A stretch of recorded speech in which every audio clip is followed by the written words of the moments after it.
Bienvenue à la communauté des consciences qui s'éveillent. Écoutez une interview exclusive avec un intervenant passionné par le mieux-être, alliant un équilibre entre l'âme, le corps et l'esprit.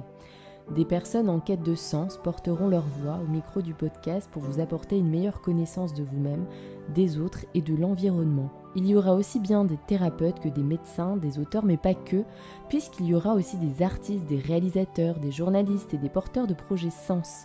Vous pouvez vous abonner au podcast pour suivre tous les épisodes, vous abonner à la newsletter sur le lien Linktrambio via le compte Instagram ou Facebook, nous suivre sur les réseaux mais aussi faire un don. Bonjour aux consciences qui s'éveillent, je suis vraiment très contente de vous retrouver aujourd'hui. Alors aujourd'hui j'allais dire ce matin mais plutôt cet après-midi, je vous retrouve avec Christian et Frédéric. Salut Christian, Salut Evelyne. comment tu vas ce matin? Je sais pas pourquoi c'est ce matin qui me vient. Ben écoute, je suis ravi de passer ce moment ensemble pour parler de notre ouvrage et parler philosophie, spiritualité incarnée et toutes sortes d'autres choses qui vont émerger. Et Frédéric, quelle est ta météo intérieure aujourd'hui?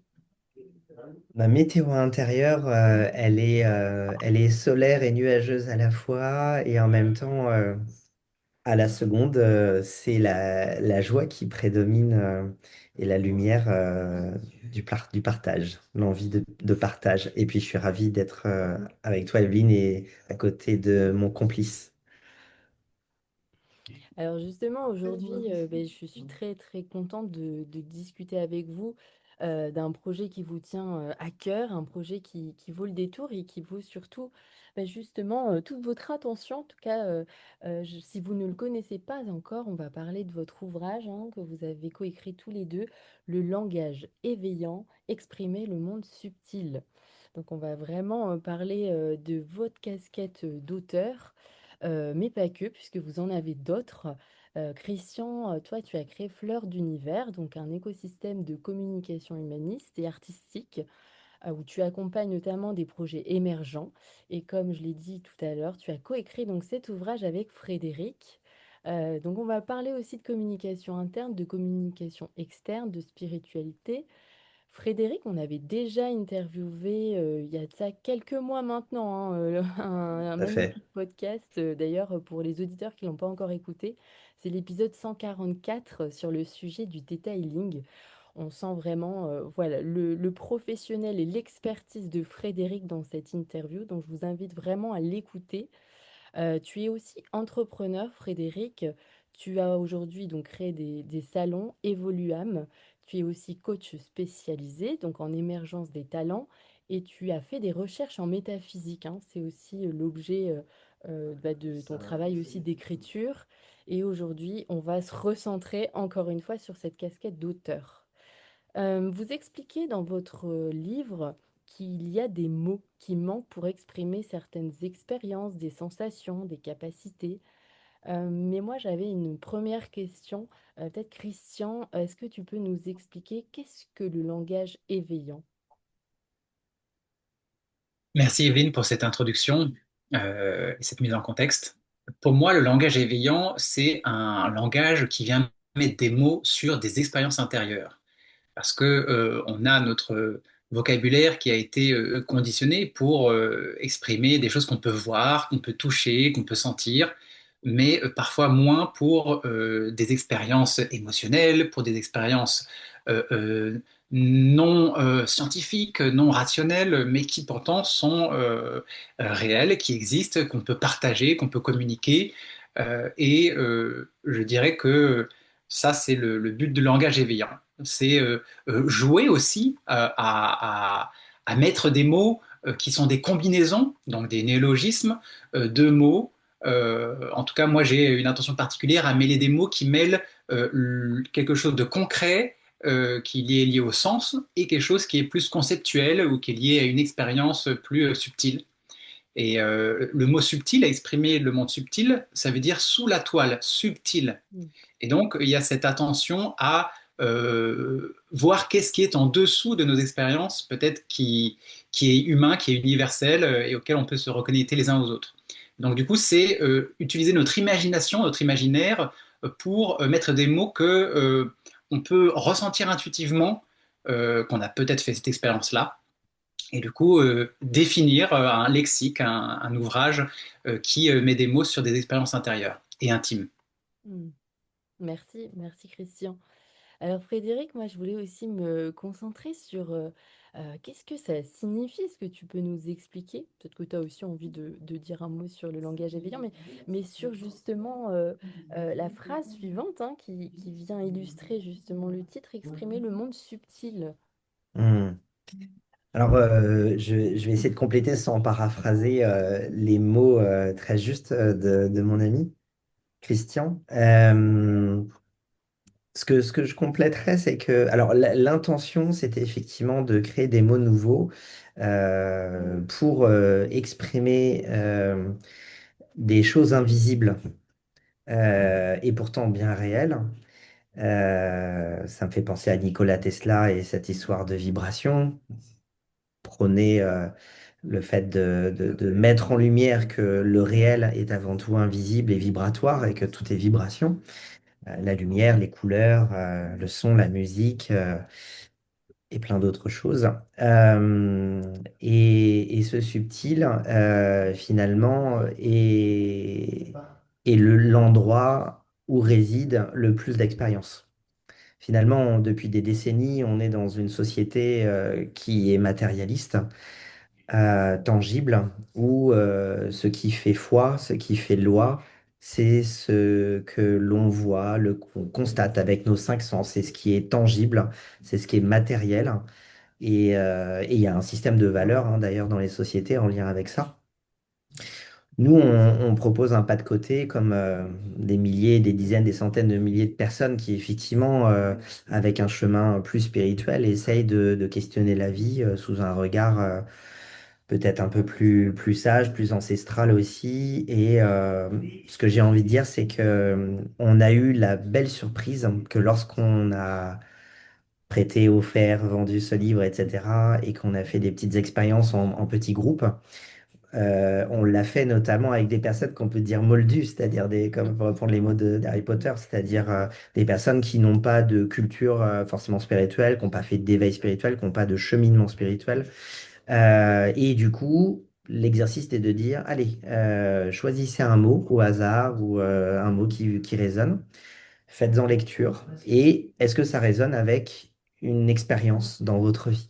Et très souvent, ces personnes-là, tout d'un coup, vont être touchées et vont dire, bah, effectivement, je ne pensais pas que, effectivement, ça met des mots sur quelque chose que j'ai jamais réussi à nommer et surtout qui était une expérience intime que j'ai tue et que je n'ai jamais partagée parce que je pensais être la seule personne à vivre ça. Donc ça veut dire qu'à travers cette expression subjective de Christian et moi, finalement, c'est une petite fenêtre ouverte grâce au langage qui fait société vers une forme d'universalité expérientielle. Hmm. Très intéressant. Merci. C'est vrai que vous parliez, hein, bien sûr, du monde subtil. On parlait tout à l'heure de l'invisible. Hem, J'avais aussi, bah, quelque chose, je m'étais un peu, bah, renseignée aussi et c'est ce que je vous disais tout à l'heure en off. Mais dans certaines traditions, on explique que lorsque l'on vient, poser des mots sur une expérience, qui est intérieure, qui est subjective, est-ce que ça ne tend pas justement à réduire ou quelque part à dénaturer l'expérience de l'expérienceur? Peut-être Christian, est-ce que tu veux nous dire quelques mots à ce sujet? Ça me rappelle une phrase qui dit traduire, c'est trahir. Dans le sens où parfois, dans des traductions d'une langue à une autre, il y a un sens qui peut être perdu. Et du coup, effectivement, ces mots, est-ce que ça pourrait être comme une novlangue de 1984, dans le sens où des mots sont utilisés pour en fait réduire la pensée, réduire la capacité? Et bien là, au contraire, Mhm. c'est au contraire une forme de jeu et de biodiversité, je pourrais dire, en tout cas de diversité de mots possibles pour qualifier des expériences. Et pour nous, il n'y a pas de projet politique derrière ça. Le but, c'est plutôt c'est un jeu de l'esprit, c'est de la poésie, mais aussi de pouvoir, avec d'autres personnes, regarder s'il y a des expériences, partager des expériences intimes et intérieures et voir si il y a une concordance. Et c'est en ce sens que c'est peut-être même presque un prétexte de pouvoir partager des expériences intimes, non ordinaires de conscience à d'autres personnes et pouvoir se reconnaître et se dire oui, ce mot-là, moi, ça me parle, mais sans non plus s'enfermer dans une définition. Mmh. Mmh. Donc quelque part, ça ouvrirait comme une brèche, une ouverture pour permettre justement de rentrer en lien, plus facilement et de partager plus facilement une expérience vécue. Tout à fait. Frédéric? Bah, écoute, ce que tu pointes du doigt, ça me fait penser à ce qui se passe dans l'infiniment petit, à l'échelle de Planck en physique quantique, où on nous parle de décohérence, où effectivement l'énergie existerait tant sur le plan vibratoire que sur le plan baryonique, particulaire, etc. Et que c'est l'observateur qui tout d'un coup provoquerait une décohérence, et du coup l'énergie, entre guillemets, choisirait un état. Donc ça veut dire quoi? Je vois le parallèle avec cela parce que effectivement, à partir du moment où je commence à mettre des mots sur quelque chose, je commence peut-être à figer quelque chose, à contraindre, voilà. Et en même temps, le langage, je répète, c'est ce qui fait société. Oui. Et justement, ce sont les mots, comme les règles aussi, hein, font société. C'est le sujet de la morale, hein. Et donc, les mots permettent le langage et qui permettent bah, de dialoguer, de vivre ensemble. Euh, donc, je rejoins ce que tu as dit, Christian, c'est-à-dire que nous, notre proposition, elle est plutôt d'expanser en fait le vocabulaire. C'est assez évident, c'est-à-dire effectivement, en créant des néologismes, on propose un enrichissement du vocabulaire. Tu disais que j'étais coach spécialisé en émergence de talent. Ce que je dis souvent en conférence ou en coaching individuel là-dessus, c'est que ma croyance, c'est que chaque être humain, non pas a des talents, mais est un talent. Le talent répond pas à la question qu'est-ce que je sais faire? Le talent répond à la question qui suis-je? Mmh. Il y a 8 milliards d'êtres humains, il n'y a aucune langue qui compte 8 milliards de mots. Donc, quand on essaie de mettre des mots pour un parcours professionnel, être recruté, trouver des clients, parler de soi, on a le langage. Mais le langage, en fait, il est tristement pauvre par rapport à la richesse de qui nous sommes. Donc, c'est une tentative, c'est juste une pierre à l'édifice d'un langage plus grand. Et on a même imaginé avec Christian qu'un tome 2 potentiel pourrait arriver et qui serait le fruit d'un concours où nous solliciterions les lecteurs Mmh. pour que ce soit une émanation collaborative. Voilà. Juste un petit moment pour les auditeurs. Alors, où que vous soyez, que ce soit en voiture, dans les transports, en train de marcher, je vous propose justement un petit instant de pleine présence, je dirais même de pleine écoute, si tu le veux bien, Christian, pour nous lire la page d'introduction qui est vraiment très inspirante. Car il y a des mots qui manquent pour exprimer certaines expériences, sensations, capacités, interactions, réflexions, connexions. Nous vous proposons un voyage linguistique, onirique et créatif, au croisement des chemins joyeux du langage et de l'invisible. Bienvenue dans cet espace de néologismes subtils et sensibles que nous partageons avec une généreuse complicité d'humain à humain. Voilà, juste prendre le temps de laisser résonner, ces mots, ces phrases. Peut-être qu'elle vous évoque quelque chose, peut-être qu'il y a des ressentis aussi corporels qui peuvent venir. Enfin, ça peut être un exercice intéressant aussi. J'avais une question, notamment par rapport à l'accouchement de ce livre, des inspirations. Est-ce que vous pouvez justement revenir un peu sur l'origine? Qu'est-ce qui a fait que ce livre a vu le jour aujourd'hui? Qu'est-ce qui a fait qu'on en est là? D'ailleurs, est-ce que peut-être Frédéric, tu veux commencer par nous parler de ça? Eh bien, Christian, ça parle d'une menthe religieuse ou d'une mangue verte, je crois. La mangue verte à Paris, La voilà. mangue verte. La mangue verte à Paris, un lieu emblématique pour nous, puisque c'est la toute première fois qu'on s'est rencontrés, qu'on a échangé, on a dîné ensemble. Et donc, il y a eu pour moi un coup de foudre amical, intellectuel et récréatif.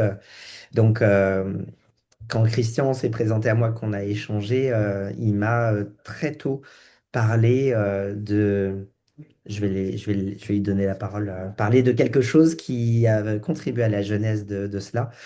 Et puis, bah, au fil des années, on a essayé de faire des choses ensemble, des propositions d'ateliers, des choses récréatives, etc. Et puis lors d'un brainstorming, on s'est dit, bah, et si on créait nos propres mots?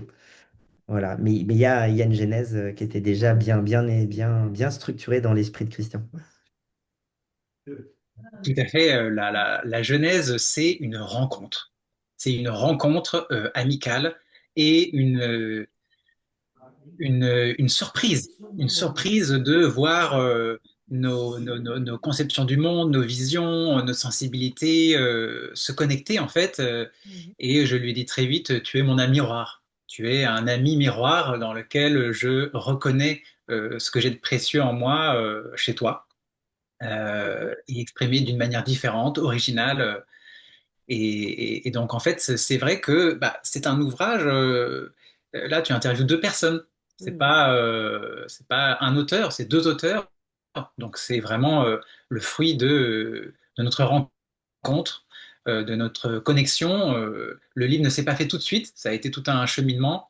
Au début, on voulait travailler ensemble, puis après, ça s'est pas fait. Puis après, il y a eu plusieurs projets. Et puis après, on est revenu sur cette idée de livre. Et là, on a vu que c'était fluide, vivant, joyeux. Et du coup, on a dit, on y va et on y va jusqu'au bout. Et Christian avait créé déjà le métalangage, hein, c'est ça? C'est ça. Il avait déjà imaginé quelque chose qui était l'origine quelque part du langage éveillant. Et puis à côté, bah, moi, j'avais confié à Christian que quand j'étais au lycée, j'avais écrit énormément de poésie et Mhm. que dans mon métier de consultant en marketing, bah, je fais du naming. Donc je crée des noms pour nommer les entreprises, nommer leurs offres.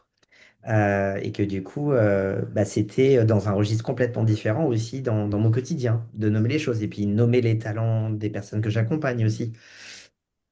Donc il y avait vraiment une rencontre amicale et puis ce qui est drôle, c'est que Christian et moi, nous sommes, en termes de tempérament, de personnalité, on a quand même des modes de fonctionnement très différents, très contrastés. Et en même temps, il y a beaucoup d'amour. Il y a beaucoup d'amour au sens une amitié profonde. Il y a effectivement, j'aime l'âme poète de Christian et j'ai du respect pour sa créativité et son âme. Et en même temps, on a des fonctionnements différents. Donc des fois, ça grince, ça pique et ça s'ajuste. Et en fait, si cette amitié n'était pas profonde, bah, ça fait belle lurette qu'on n'aurait plus rien à faire ensemble. Et parce que on est très différents. Et en même temps, cet amour des mots, quelque part, un alliage, en fait, de notre amitié. Merci pour les explications. Justement, c'est intéressant de voir comment s'est créé ce lien et qu'est-ce qui a fait que vous avez co-créé tous les deux. Moi aussi, ça m'évoquait justement la neurolinguistique, quand vous parliez tout à l'heure des mots, etc. Est-ce que bah, ça, vous en parlez? Est-ce que c'est en lien? Est-ce que vous avez peut-être fait des recherches à ce niveau-là, ou vous êtes inspiré justement de ça, ou vous l'avez peut-être même expérimenté sur vous? Je ne sais pas. C'est une question qui m'est venue maintenant, Christian. J'ai pas étudié la neurolinguistique. Euh, Par contre, je peux dire que j'ai remarqué à quel point le poids des mots était important et que les mots ne sont pas que des mots, mais véhiculent aussi des émotions, des croyances, des points de vue sur la vie. Et que j'ai très tôt vu à quel point certains mots pouvaient ouvrir, certains mots pouvaient refermer. Voilà, les mots sont des murs ou sont des fenêtres. Et j'ai très tôt réfléchi à comment impulser peut-être dans le langage du soin, de la reliance, de la connexion, un niveau de profondeur plus grand. Et on s'est reconnecté avec Frédéric sur cette intention-là. Voilà. Hmm. D'accord. Et toi, Frédéric? Bah, c'est vrai que en fait, nous sommes deux communicants. D'ailleurs, je suis tellement communicant que vous entendez plein de voix off derrière moi et j'en suis désolé. Ouais, nous sommes deux communicants parce qu'en fait, on a des métiers, on a une partie de nos professions qui sont identiques, donc ça, c'est intéressant.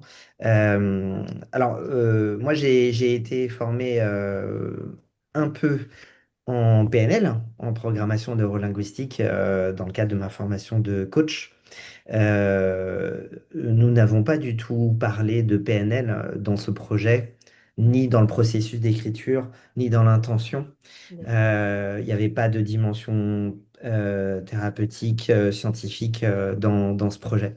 On était plutôt dans quelque chose de très sensoriel. Il y a Mhm. quelque chose de très sensoriel dans la création de nos mots. Et puis plutôt voilà, dans le partage d'expériences subtiles, spirituelles, et on est dans le ressenti, on est dans le sens. Mm. D'accord. D'ailleurs, bah, dans la première partie aussi, hein, on parle d'expérience corporelle. On rentre dans le vif du sujet, mais il y a un mot qui m'a particulièrement aussi attirée, c'était le mot sans attraction. Est-ce que vous pouvez, voilà, nous l'expliquer aux auditeurs? Euh, alors, peut-être Christian pour commencer. Sans attraction, c'est le magnétisme subtil attirant deux êtres humains l'un vers l'autre, à travers des ressentis sensoriels à distance, spontanés, avec ou sans romantisme. La sens-attraction, mais du coup, c'est une attraction qui est subtile, c'est-à-dire que c'est peut-être plus à un niveau émotionnel ou intuitif. Et il est vrai que on peut ressentir une forme de proximité avec des personnes sans les connaître. Ça peut sembler magique, alors qu'en fait, à un certain endroit, c'est plutôt qu'il y a une correspondance intérieure ou une résonance intérieure. Moi, je dis souvent, on peut raisonner, mais on peut aussi raisonner. C'est-à-dire qu'il y a la raison mentale, mais il y a aussi la résonance émotionnelle. Et que, voilà, quand on a des êtres humains, il y a plusieurs niveaux, en fait, qui sont impliqués.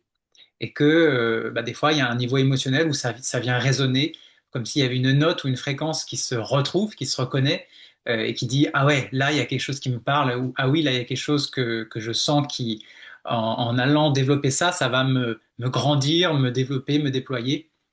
Et pour moi, c'est de cet ordre-là. Tu as des choses à dire, Frédéric? Hmm. Ouais, merci pour ça, ça me parle. Ben, Ce midi, même si nous sommes le matin selon Evelyne, On est sur déjà, l'heure matinale. D'habitude, je fais les podcasts le matin. C'est pour ça. moi, j'aime bien cette espèce d'anachronisme vibrant. Et donc ce midi, je déjeunais avec une amie et du coup, ça me fait penser à ça. C'est une anecdote, c'est que sur un salon de développement personnel où j'étais exposant, il y avait des 30, 40 personnes et puis il y a une personne avec qui a été très magnétique en fait et c'est Chloé et je suis allé la voir, j'ai discuté et puis comme par hasard, eh bien cette personne est multipotentielle comme moi, s'intéresse à plein de choses et on avait plein de choses à se dire. Ça n'était pas forcément visible sur son visage ou sur son stand, mais dans la discussion, voilà. Après, il y a aussi les retrouvailles karmiques, hein, si on y croit, avec la philosophie plutôt hindouiste ou autre où parfois il y a des retrouvailles. Une anecdote qui me fait sourire parce que par rapport à cette connexion magnétique à distance qui n'est pas forcément romantique comme le dit la définition qu'on propose. Il y a quelques années, je reviens d'un voyage voilà, tout seul, je suis dans l'aéroport, dans la zone duty-free, boutique, etc. Et mon regard croise celui du vigile, donc d'un monsieur de la sécurité, un homme de couleur noire, très grand, très costaud, très musclé. Et en fait, on s'est reconnus. J'ai ressenti, mon cœur a battu la chamade. J'ai été bousculé et en fait, c'était évident que je connaissais cet homme-là. Je m'approche de lui et on parle du coup, j'essaie de bredouiller des mots en anglais. Je dis, mais est-ce qu'on se connaît? Voilà. Et puis, il me dit, bah oui, parce qu'effectivement, on se connaît, mais d'où? Donc, on a essayé de chercher. Là, chercher, bah, où tu vis où, tu fais quoi, voilà. Et en fait, bah, vraisemblablement, on ne se connaissait pas du tout. Et, et j'ai trouvé ça très émouvant et très beau. On en est resté là, je pars, je me retourne, je le regarde, il me regarde, et puis je lui dis peut-être à une prochaine fois dans une autre vie. Et je pense que cette expérience-là, je suis pas le seul humain à la vivre. Tout le monde peut vivre ça. Mais est-ce qu'on a l'envie de mettre de la conscience là-dessus? Est-ce qu'on y prête attention? Est-ce qu'on croit, est-ce qu'on s'autorise à croire qu'il y a des choses qui nous échappent? Et quand le cœur bat fort, qu'est-ce que ça veut dire? C'est exploratoire et je pense que ça touche au sujet des croyances aussi évidemment. Et voilà, moi j'aime bien l'idée de m'autoriser à Hmm. ressentir, à croire et puis le champ des possibles est immense. Juste, et je voulais partager une petite anecdote qui me revient aussi par rapport à ce que tu dis. La dernière fois, j'étais dans un salon. Ben, je t'en avais parlé, Frédéric, il me semble, un salon justement sur la conscience. C'était à Liège. Et voilà, sur la spiritualité et puis aussi les thérapies assistées par psychédéliques. Enfin, c'était vraiment très intéressant. Donc, il y avait plusieurs, enfin, différents professionnels, des scientifiques, des artistes, des journalistes. Enfin, il y avait vraiment tout un panel de gens. Et il y avait des thérapeutes. Et il y a une dame qui s'approche de moi et en fait, en tout cas, son visage, là, pour le coup, m'était très familier. Et effectivement, en faisant des recherches dans ma mémoire, je me suis aperçue qu'elle avait le même sourire qu'une ancienne très bonne amie à moi. Et en discutant avec elle, elle me disait, mais c'est très étonnant ce que tu viens de me dire parce que tu me fais penser à l'ex-petite amie de mon fils. Et tu as le même visage qu'elle, la même énergie. Et là, je me suis dit, mais bingo! Il y a vraiment un lien qui s'est créé. Alors, c'est un peu dans le même ordre de ce que tu viens de dire. Je pense que ça nous arrive tous. Et effectivement, est-ce qu'on accepte ou non de mettre de la conscience dessus? Christian, est-ce que tu as quelque chose à partager à ce niveau-là? Ou peut-être est-ce que tu voudrais choisir un autre mot? Et je vais bien choisir un autre mot. Alors, toujours dans l'expérience corporelle. Oui. Alors, eh, eh bien, je choisis le gastro-orgasme, la gastro-orgasmie. Se dit d'une dégustation joyeuse et jouissive au cours de laquelle tous les sens sont intensément activés. Un gastro-orgasme ressource en profondeur et nourrit l'âme autant que le corps. Qui n'a pas vécu de gastro-orgasme? Qui n'a pas vécu de moments partagés de joie culinaire et gustative? Euh, Là, pour le coup, c'est vraiment partager quelque chose de très concret que tout le monde peut se représenter et tout le monde a déjà vécu. Merci Christian.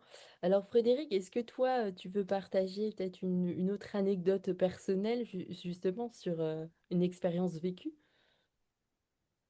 Par rapport à la gastro-orgasmie, Mhm. alors écoute, je t'avoue que j'en aurais beaucoup à partager, mais pour des raisons de pudeur, je les garderai pour moi. Mais bien sûr que ça résonne, et puis il y a une personne en particulier avec qui j'ai créé ce mot-là qui se reconnaîtra peut-être si elle entend cette interview. Une personne qui ne fait plus partie de mon présent, mais qui a été, qui a partagé ma vie quelques mois. Donc ce mot-là, il était important. Voilà. Hmm.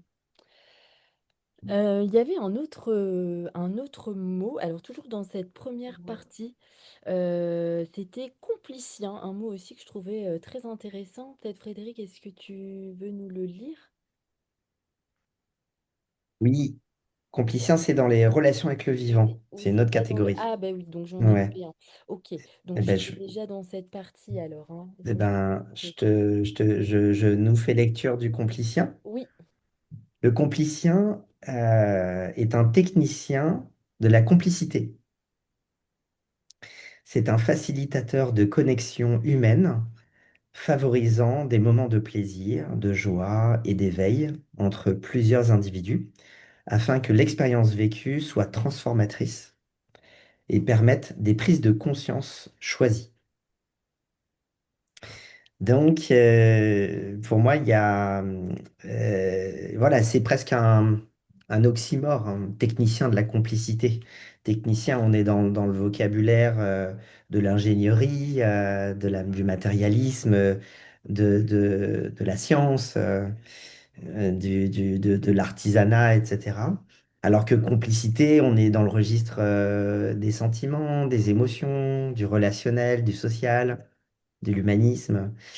Et j'aime bien ce jeu d'alchimie parce qu'effectivement, complicien, c'est effectivement comment analyser, s'amuser à analyser la façon dont les gens s'y prennent pour créer du lien, en fait. Hmm. Voilà.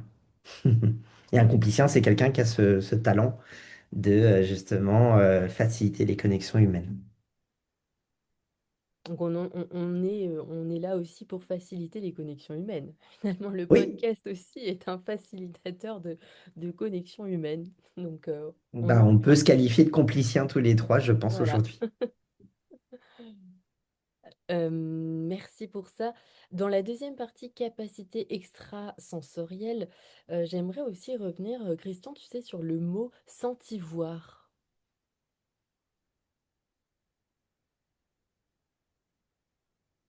Alors, où est-il? Page 53. Merci. Alors, le sentivoir. Quand on écoute ce que l'on regarde et que cette écoute est si profonde qu'elle nous efface, on voit sans, on ressent notre vision, car il n'y a plus de pensée pour dissocier l'extérieur de l'intérieur. Tout est perçu globalement, d'un seul geste, intégré, total, évident, sans distance entre ce qui est vu et celui qui voit. C'est le sentivoir, le voir ressenti. Et bien pour le coup, c'est une expérience mystique. Mhm. C'est clairement une expérience de flow, dans le sens où il y a une harmonisation entre l'expérience intérieure et l'expérience extérieure.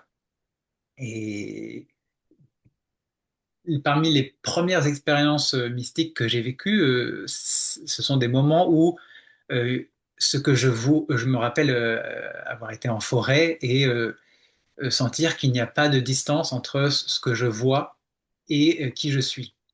Et ce sont des moments de grâce, des moments de se sentir profondément intégré et un sentiment de connexion et d'unité avec le monde.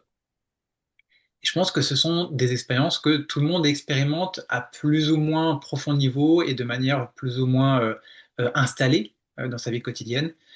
Euh, mais qu'on peut tous ressentir quelque chose de plus ou moins similaire quand on est pleinement engagé dans une action, quand on ne danse plus mais qu'on est dansé, quand on n'écrit plus mais qu'on est écrit, quand on ne parle plus mais qu'on est parlé, quand le faire et l'être se relient en fait.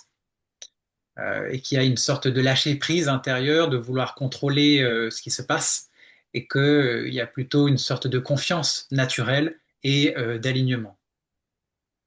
Mhm. Frédéric? Ah. Waouh! Ouais. Moi, j'adore parce que Christian, je prends toujours autant de plaisir. Ça fait des années qu'on se connaît, mais j'adore écouter Christian. Tu nous fais voyager là, Christian. Mais oui, oui, parce qu'en plus, c'est beau et ça a du sens pour moi. J'ai une phrase qui m'est venue comme ça en t'écoutant, Christian, et par rapport à ce mot-là, pour moi, ça parle de l'illusion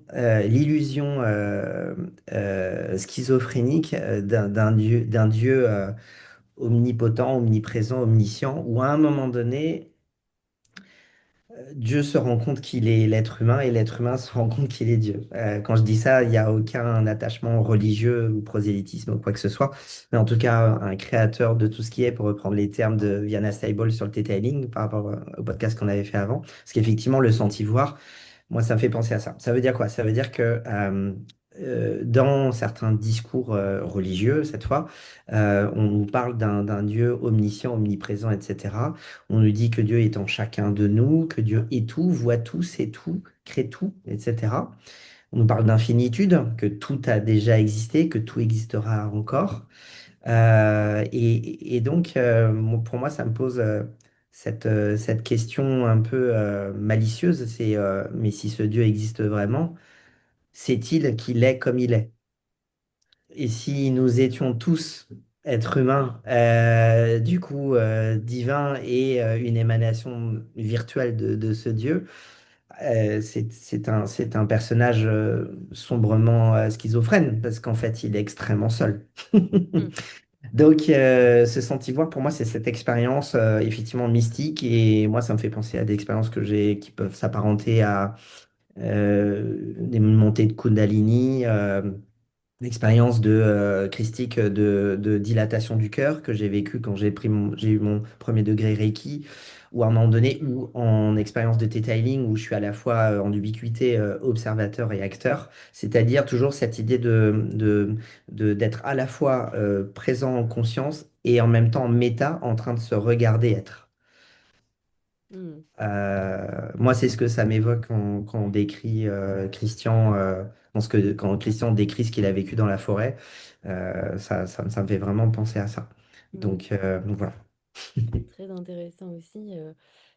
Par exemple, moi, ça m'évoque aussi ces moments de retour justement à cette corporalité finalement, comme quand on pratique le yoga et que justement cet instant de grâce, il est là, il est ressenti avec une détente qui est vraiment, enfin même si ça va au-delà de la détente, hein, il y a toute une philosophie du yoga et ça va bien plus loin qu'une simple relaxation, mais c'est vraiment ce ressenti, c'est ce qui me vient quand tu disais tout à l'heure aussi, Christian, de ce moment fugace finalement où on a l'impression d'être en connexion avec le tout, avec l'unité, où justement on n'est plus dans le mental, on est juste dans l'être. Et c'est vraiment des moments uniques qui sont très, très brefs, mais je pense que ça vaut la peine d'être vécu. Je voulais aussi revenir donc dans la troisième partie sur la dynamique intellectuelle. Frédéric, est-ce qu'il y aurait un mot que tu souhaiterais partager aux auditeurs? Euh, hmm, difficile de choisir. Bah, le métalinguiste, pour rendre hommage à Christian, puisqu'on en parlait tout à l'heure, c'était Christian avait imaginé la métalangue et du coup on en a fait un substantif. Donc le métalinguiste, bah, c'est ce que nous avons essayé de faire avec cet ouvrage. C'est quelqu'un parlant la métalangue ou langage éveillant qui permet de nommer des mots nouveaux pour exprimer certaines expériences, sensations, capacités, interactions, réflexions, connexions. C'est un artiste de l'expression sensible qui engendre des prises de conscience inédites et spontanées. En tant que lecteur de cet ouvrage, vous êtes invité à en devenir un. Hmm, merci. Est-ce que Christian, tu voudrais ajouter quelque chose Sur ce mot-là sur ce spécifiquement? mot? Oui. Écoute, en t'entendant, j'ai pensé au milieu du développement personnel dans lequel les sortes de centres de gravité en termes de centres d'intérêt et de mots ont évolué. Avant, on parlait des chakras, après on a parlé de l'énergie, après on a parlé du quantique, maintenant on parle du vivant. C'est-à-dire que en fonction peut-être des ouvrages ou des personnes qui ont fait référence, il y a eu des effets de mode, effectivement, mais aussi des changements de vision ou des évolutions dans notre représentation du monde intérieur, de la spiritualité. Euh, pour moi, effectivement, le but n'est pas de dire, voilà, ces mots, ils sont gravés dans le marbre, mais de plutôt euh, redonner le goût de repenser le langage et de s'amuser à jouer avec les mots, se réapproprier ses propres expériences et après que ce soit un prétexte pour le communiquer à d'autres personnes et se reconnaître, se retrouver à un niveau profond, intime, sensible. Hmm. Oui. J'ai envie de rebondir pour dire que, et d'ailleurs, c'est d'ailleurs ce que, finalement ce qui émane de la suite de cet ouvrage dont on parlera tout à l'heure. Quelle suite on a décidé de donner à ça, la question. C'est, et c'est la question de l'utilité, en fait. Finalement, c'est récréatif, c'est joli à lire et à entendre, mais à quoi ça sert? Et, euh, et donc, s'il y a bien une utilité à cet ovni littéraire récréatif qui est assez modeste hein, et puis très, très mince, hein, c'est que je trouve que l'utilité, c'est que ça apporte la preuve, comme je disais, du caractère universel hein, de ces expériences subtiles. Et le fait de mettre des mots sur des expériences que beaucoup pensaient très subjectives, très individuelles, et du coup, puisqu'elles ne sont pas nommées, c'est peut-être parce qu'il ne faut pas qu'elles le soient, parce que c'est pas connu. L'inconnu fait peur, l'étranger fait peur, donc préservons-nous d'en parler.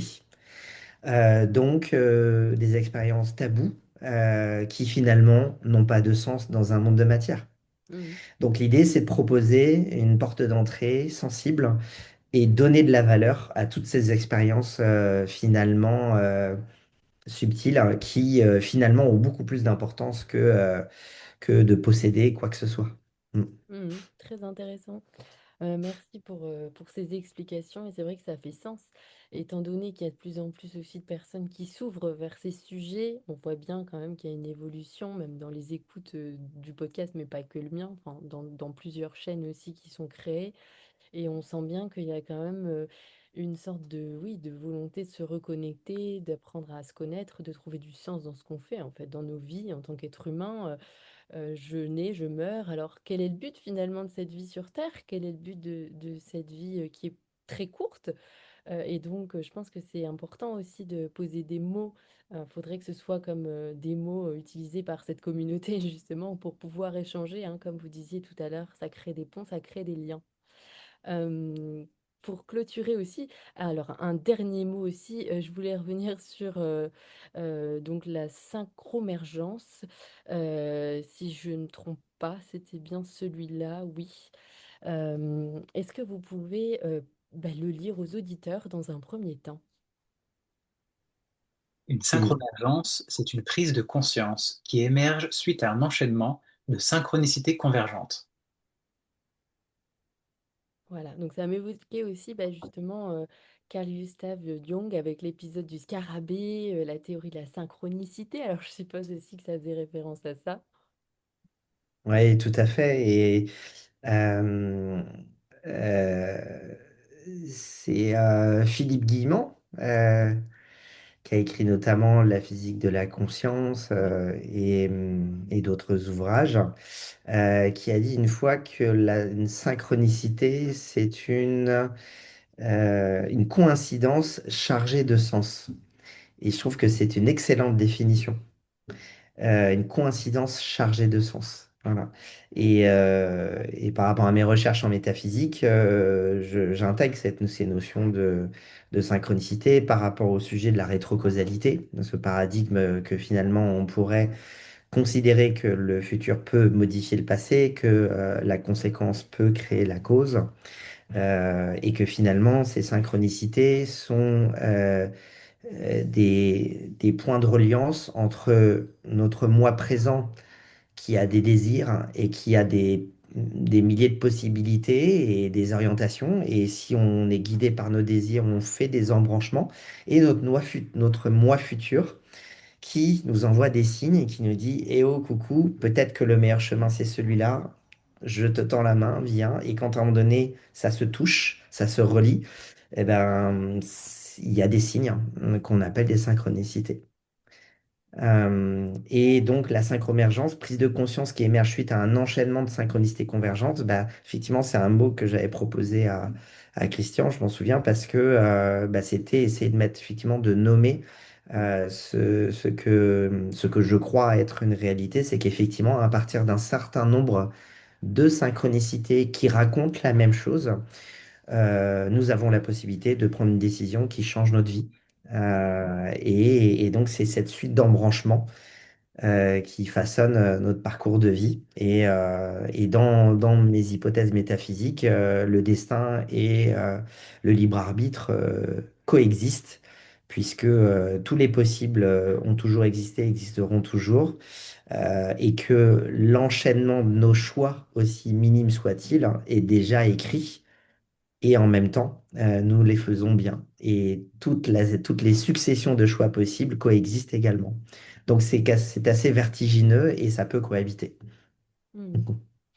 Peut-être une synchronicité ou plusieurs. Est-ce qu'il y en a un d'entre vous qui voudrait partager voilà, des synchronicités qui sont apparues, qui vous ont amené à choisir telle chose? Enfin, est-ce qu'il y a quelqu'un qui veut partager une expérience?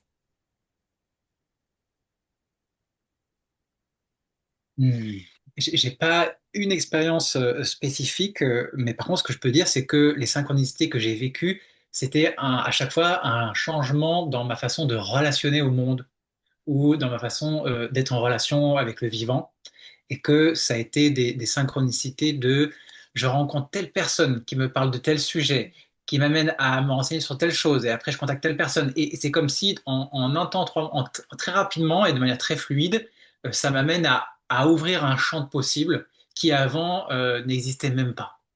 Hmm. Et pour moi, les synchronicités, c'est vraiment comme s'il y avait une matrice, en tout cas un champ relationnel qui, si on reste à toujours reproduire ce qu'on connaît ou on est dans une forme de conditionnement, ben, en fait, ne s'active pas. Mais par contre, si on ose aller un petit peu au-delà de ce qu'on connaît et qu'on est guidé par une intuition ou par notre cœur ou par quelque chose de plus fin, en fait, ça va venir nous ouvrir des mondes Hmm. mais parce que intérieurement, on aura fait une sorte de saut de la foi ou de courage, de sortir un peu du connu.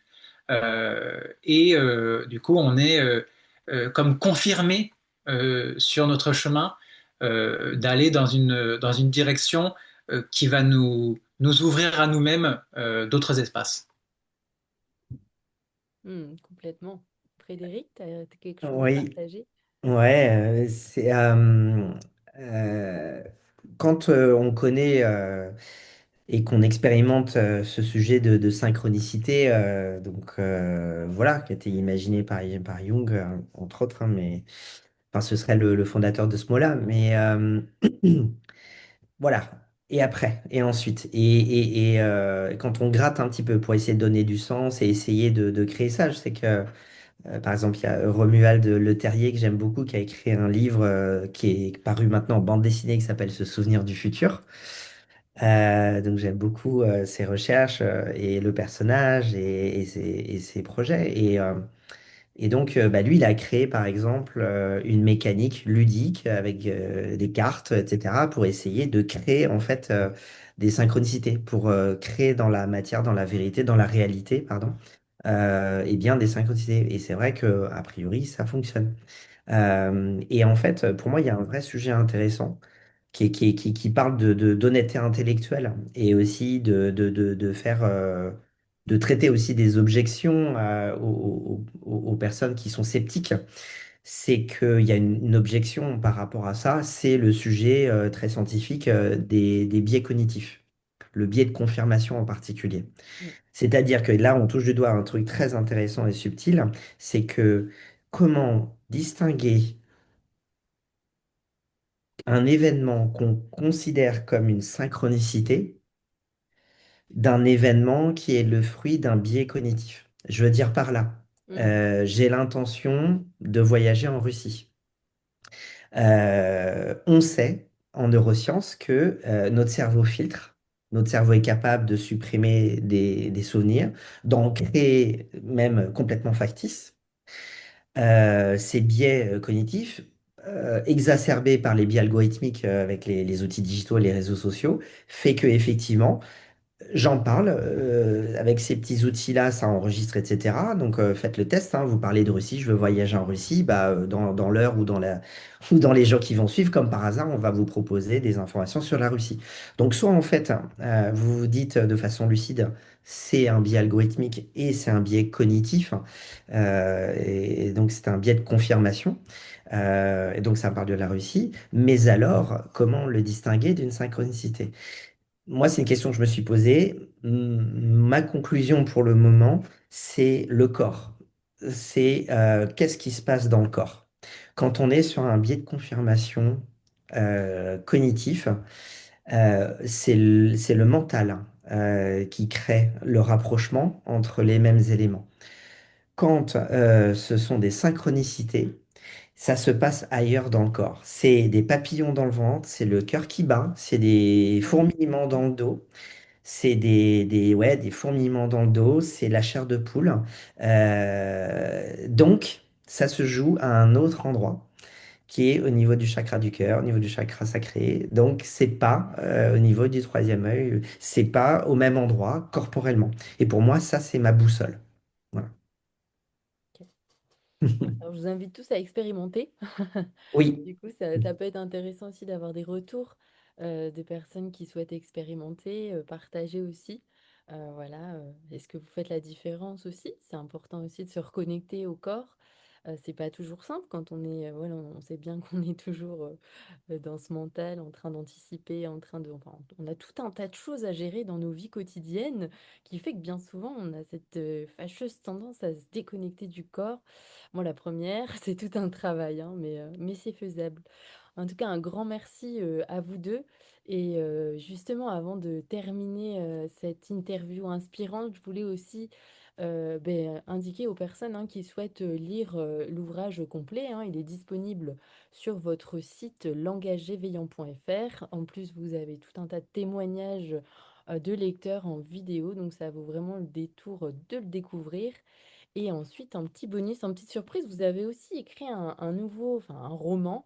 Est-ce que vous voulez nous en dire plus? Oui, avec joie. Je laisse Christian, tu veux en parler? Je compléterai. Eh bien, cet ouvrage, du coup, qu'on écrit depuis plusieurs mois, est une suite du langage éveillant, dans le sens où c'est un ouvrage de science-fiction, et dans lequel des éléments de ce langage sont utilisés. Et je ne sais pas, Frédéric, quel est le degré de ce que tu souhaites exprimer Révéler. oui. Euh, Écoute, vu que l'ouvrage arrivera dans quelques mois, peut-être que on pourrait le pitcher. Moi, ce qui me tenait à cœur, c'est de dire que on avait une intention, parce que une fois qu'on a produit ça, on s'est dit, et maintenant?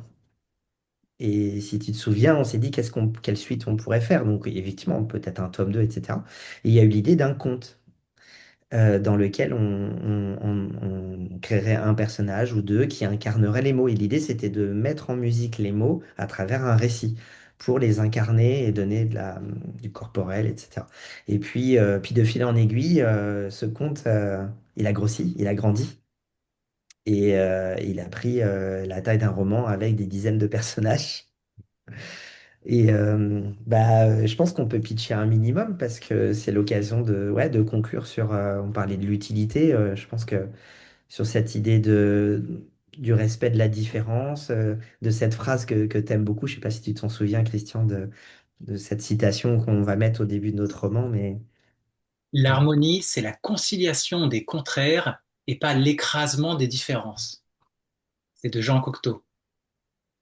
Et du coup, c'est effectivement un peu une trame de notre ouvrage de deux personnes très différentes qui se rencontrent, qui viennent de mondes différents, de cultures différentes, qui ont une vision totalement différente de la réalité et qui sont amenées à s'entendre, à partager des choses. Et ça se fait parfois un peu difficilement au début jusqu'à ce qu'il y ait quelque chose en eux qui soit touché et qui, du coup, euh, les mondes se rencontrent, se partagent et de là naissent des choses, notamment le langage éveillant, des mots, mais aussi des expériences.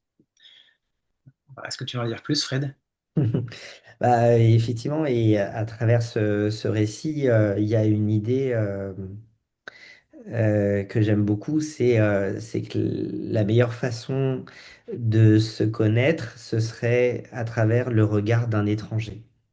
J'aime beaucoup cette idée, en fait, que finalement, sur le sujet du développement personnel, de l'introspection, etc., finalement, tout ça est très égotique aussi et très écocentré, égocentré.